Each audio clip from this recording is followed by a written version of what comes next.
একটা ট্যালেন্ট হান্টে ওর নাম দিলাম, এত বড় ট্যালেন্ট হান্ট, এখন বলছে গান গাইবে না। আমি বলছি মাল্যদা তুমি একটু শান্ত হও, তুমি রাগ করো না এখানে দাঁড়িয়ে। দেখো কি করছে, ও তো গাড়িতে উঠলেই সমস্যাটা মিটে যায়। আর মিনি তুমি আচ্ছা মাথা গরম করতে হবে না। দেখো তুমিও তো জানো যে মিনিদি আর 5 জনের মতো নয়, তুমি মিনিদিকে আর 5 জনের মতো হওয়ানোর চেষ্টা করছো। তাহলে এত তাড়াতাড়ি ধৈর্য হারালে কি আমাদের চলবে বলো তো? ঠিক আছে, মিনিদি গান গাইতে যদি ভালো না লাগে জোর তো করতে পারবো না, মিনিদি গান গাইবে না, তার থেকে সবাইকে গান গাইতে দেখবে, তাতেই মিনিদি একটু ভালো লাগবে, ঠিক আছে না? না কমলিনী, আমরা তো সেই জন্য আসিনি এই পর্যন্ত। আমি জাস্ট অ্যাকসেপ্ট করতে পারছি না যে মিনি বলছে ও গাইবে না। আমার বিশ্বাস ও গাইলে খুব ভালো গাইবে। এক একটা লড়াই এইভাবে যদি ও জিততে থাকে তবেই না আমি ওকে ফোর ফ্রন্টে আনতে পারবো, তবেই না অন্যরা ওকে দেখে উদ্বুদ্ধ হবে। আমি গাইবো না, কিন্তু আমি গাইবো না বলে মিনি আমি তোমাকে আচ্ছা শান্ত শান্ত মিনিদি মিনিদি এরকম করো না মিনিদি, ঠিক হয়ে যাবে, এখন ঠিক হয়ে যাবে। চলো চলো। কোথায় যাবো? আমার খিদে পেয়েছে, আমার খেতে দে। খিদে পেয়েছে? আচ্ছা শোনো বলছি মিনিদিকে না এখন বেশি কিছু খাওয়ানোটা ঠিক হবে না। আমি বিস্কিট নিয়ে আসি মিনিদির জন্য, আমি বিস্কিট নিয়ে আসি। সোনা দিদি কি হয়? দাঁড়া এখানে, বেশি কথা বলে সবসময় শুধু biscuit biscuit biscuit biscuit biscuit খাও, বিস্কুট চুপ কর। তুই আমাকে এরোপ্লেনে করে আনলি না কেন? হ্যাঁ কেন আনলি না? আমি কিছুটা হাওয়ার মধ্যে ভাসতে ভাসতে উঠতে সোনা দিদি শোনো তুমি কথা মেচকা কাকিমা, হ্যাঁ চুরুই কি সুন্দর এরোপ্লেনে করে চলে আসলো, হ্যাঁ হুশ করে চলে আসলো, তুই আনলি না কেন আমাকে? হ্যাঁ বদমাইশ মেয়ে কোথাকার, শয়তানি বুদ্ধি, হ্যাঁ খালি তো শয়তানি বুদ্ধি না। হ্যাঁ আরে খুঁজে আমার একটু মারতে মশাইটা, হ্যাঁ এরোপ্লেনে করে আনলি না কেন? মিনি চুপ করো। চুপ কর, তুমি জানো না তুমি শান্ত হও একটু, তোমার শরীরটা খারাপ লাগছে এখন, এত কথা বলো না। হ্যাঁ কেন আনলো না? খালি বলতে বেশি পয়সা লাগবে, হ্যাঁ এই যে কিপটা কোথাকার, কিপটা। এই বাবা মিনি তুমি এইখানে দাঁড়িয়ে এত কথা বলতে পারছো আর গাড়িতে উঠতে পারছো না? না পাচ্ছি না, উঠবো না। মিনি আরে সোনা দিদি মিনিদি কি করছো? আমার ধরো মিনিদি এদিকে এসো। চলো হাওয়াটা খুব ভালো লাগছে। আচ্ছা ঠিক আছে আমার খুব ভালো লাগছে। ওইদিকে চলো, অনেক এসো। আচ্ছা না পরে থাকবো, পরে আসো। খেতে দে। সোনা দিদি কিচ্ছু খেতে দেওয়া হবে না তোমাকে, কিচ্ছু খাবে না, সোজা গাড়িতে ওঠো। চলো উঠবো না। আমি এটা বুঝতে পারি না, মানে এরা চান্স কি করে পায়? মানে আমি তো শুনেছি এখানে আসার জন্য নাকি অনেক টাফ লড়াইয়ের মধ্যে দিয়ে আসতে হয়। শিরূপা, ধরা পড়া থাকলে আজকাল কি কোনো কিছুতে চান্স পেতে প্রবলেম হয়? দেখতে পাবি, চলে আসবে এক্ষুনি। তার নামগুলো কি ওদের? ফুলঝুরি দাস, মানে ওই যে কাজের মেয়েটা তার নাম ফুলঝুরি দাস। দাসা চ্যাটার্জি লেখে আমি এখন জানি না যদিও, কারণ ওর বিয়ে হয়েছে তো লালনের সঙ্গে, মানে যে ড্রাইভার লালন চ্যাটার্জি। আচ্ছা ওরা দুজন গান গায়। আচ্ছা তুই ভাব, তুই এত ট্যালেন্টেড, তুই এত দেশ বিদেশ ঘুরে প্রোগ্রাম করিস, এদের গানের জাজ নাকি তুই, মানে এদের ট্যালেন্টের মার্কিং তুই করবি। এই বস্তির মেয়ে ড্রাইভার, শুধু এরা দুজন নয়, মার্কিং ওর গানেরও করতে হবে। ওই যে আমার ভাসুরের মেয়ে মিনি, আরে আকাশ মূর্খ যার কথা বললাম আমি, মৃন্ময়ী গাঙ্গুলি, নাম রেখেছে মৃন্ময়ী গাঙ্গুলি, তার গানের মার্কিংও নাকি তুই করবি। আর আমার কপালটা কিরম ভাব, আমি যাকে বিয়ে করে এই বাড়িতে এসেছি, লোকগুলোর সঙ্গে আছি, এরা গান গাইছে বলে প্রবলেম নেই, এখানে আমার মেয়েকে নিয়ে এসেছি বলে ওর বাবার খুব প্রবলেম। কি বলছিসটা কি তুই? কি বলবো শিরূপা, আমার কপাল, সবই আমার কপাল, বুঝতে পেরেছিস তো? কেন আমি ফ্লাইটে এসেছি, কেন আমি আমার মেয়েকে নিয়ে আলাদা করে চলে এসেছি, কেন আমি ওদের সঙ্গে গাড়িতে আসি, তুই আমাকে একটা কথা বল।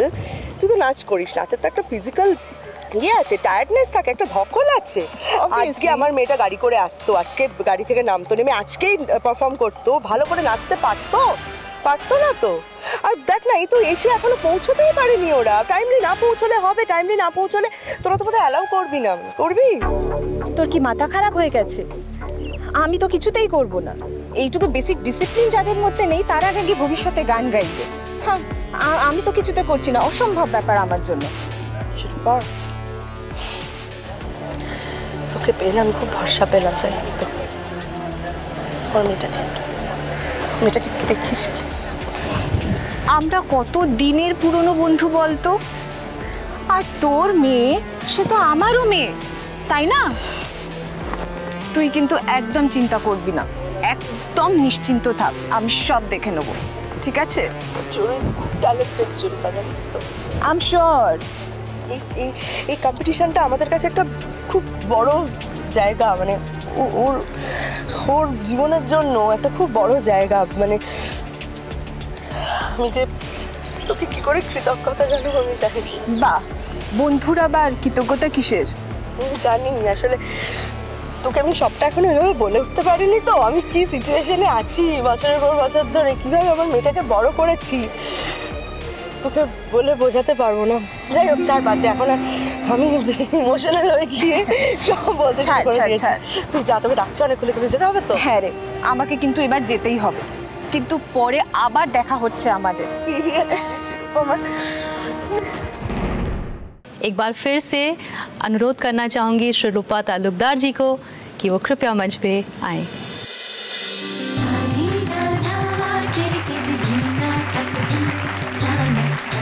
ওকে এভাবে বকো না ভাই, এভাবে বকো না।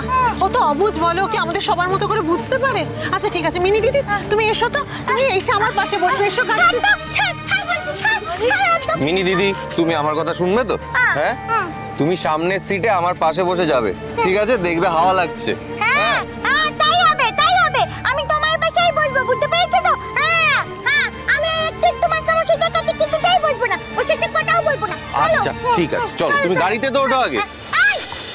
তোমার সাথে আমি কথাই বলবো না, তোমার সাথে আমি বসবো না। চুপ। আমার সাথে কথাও বলতে হবে না, আমার পাশে বসতে হবে না। তুমি যেখানে পারো গিয়ে বসে যাও। দেবমালদা, দেবমালদা বলছি দাদা, তুমি এত রেগে যেও না। তুমি এত রেগে গেলে কি করে হবে বলো তো? আচ্ছা ঠিক আছে, আমরা নয় ওখানে গিয়ে কথা বলবো, বলে কয়ে নয় সুযোগ করে নেবো গান গাওয়ার। দরকার হলে সবার শেষে গান গাইবো। এটা কি ছেলে খেলা হচ্ছে? হ্যাঁ, এখানে যা ইচ্ছে তাই করা যায়? এটা একটা all India competition, all India talent hunt, national লেভেলে। এখানে এগুলো হয় না ফুলঝুরি, যা ইচ্ছে তাই করা যায় না। আর লালন, যত ভালো গানই গাও না কেন, ন্যাশনাল লেভেলে রেকগনিশনটা পেতে হবে, তবেই তোমরা বড় বড় সুযোগ পাবে এরপর। কেন বুঝতে পারছো না? ঠিক আছে দেবমাল্যদা, এখন তুমি শান্ত হও। দেখো কি আর করা যাবে বলো, একটা মানুষের অসুস্থতা তো তার থেকে বড় হতে পারে না, তাই না? আজকে যদি মিনি দিদি যেতে না পারে, যদি গান গাইতে না পারে, ঠিক আছে কি করবো বলো, আমরাও মেনে নেবো, আমরাও গানটা গাইবো না। কি জানো তো লালন, তোমাদের জীবনে না চ্যালেঞ্জটা কম। চ্যালেঞ্জ আর কি নেবো দেবমাল্যদা, জীবনে বেঁচে থাকাটাই একটা চ্যালেঞ্জ ছিল। এখন না হয় এইসব হচ্ছে। বেঁচে থাকার লড়াইটা তো পার করে এসেছো, এখন তো এই চ্যালেঞ্জগুলো নিতে হবে ফুলঝুরি। আচ্ছা ঠিক আছে, আমরা এখন সবাই একটু শান্ত হই আগে। এই বলছি এবার কি করবো বলো তো এখন? ভুল আমারই হয়েছে, আমার উচিত ছিল এদের কোনো কথা না শুনে টিকিট কেটে, ফ্লাইটের টিকিট কেটে সকলকে নিয়ে চলে আসা। ঠিক আছে, তুমি এখন আবার নতুন করে কিছু শুরু করো না। আরে আমি কিছু শুরু করিনি, আমি তো চুপ করেই ছিলাম নাকি? কিন্তু এখন তো প্রোগ্রামটাই ভেস্তে যাবে, কি করি বলো তো? ঠিক আছে, চিন্তা করো না, তারাও দেখছি।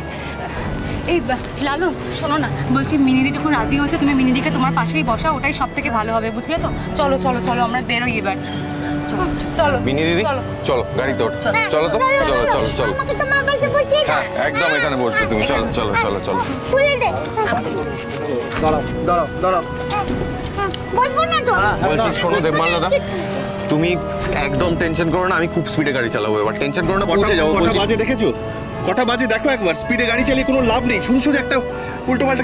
স্পিডে গাড়ি চালানোর প্রয়োজন নেই লালন, কোনো লাভ নেই। আমি হাল ছেড়ে দিয়েছি, হবে না, কিচ্ছু হবে না। যাও। বেশ হয়েছে, বেশ হয়েছে। দেখাচ্ছে একেবারে আমার শরীর ভালো নেই। এই মিনি শাট আপ।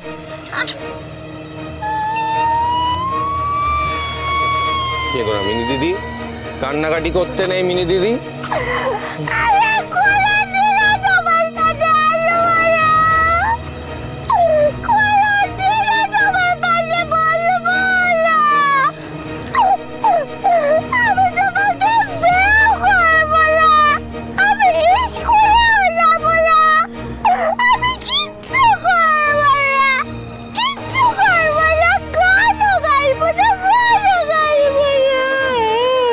শান্ত ঠিক আছে মিনি দিদি, এখন কাঁদবে না, কাঁদবে না, কি বলেছি তোমাকে? হাওয়া খাওয়াতে খাওয়াতে নিয়ে যাবো, সামনের সিটে বসিয়ে বসো বসো বসো বসো, ওঠো তো গাড়িতে, ওঠো ওঠো ওঠো ওঠো। কান্নাকাটি একদম করবে না, একদম না। এই